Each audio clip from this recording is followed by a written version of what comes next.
یہ کھانے سے پہلے کی دعا ہے، بسم اللہ الرحمن الرحیم، اور ایک روایت میں بسم اللہ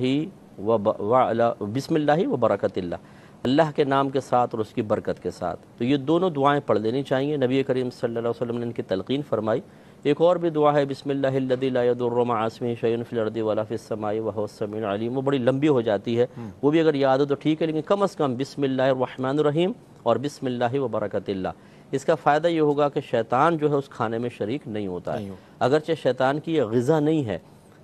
سرکار نے جنوں کی غذا ہڈیوں اور گوبر میں رکھی ہے، ہڈی جنوں کی غذا بنتی ہے اور گوبر ان کے جانوروں کی غذا بنتی ہے، لیکن وہ گوبر چارہ بن جاتا ہے اور ہڈیوں پہ گوشت آ جاتا ہے۔ تو اس کا مطلب ہے کہ سرکار نے جو یہ فرمایا کہ شیطان تمہارے کھانے میں شریک ہو جاتا ہے، تو وہ تناول کرنا نہیں ہے، بلکہ اس کا بے برکتی میں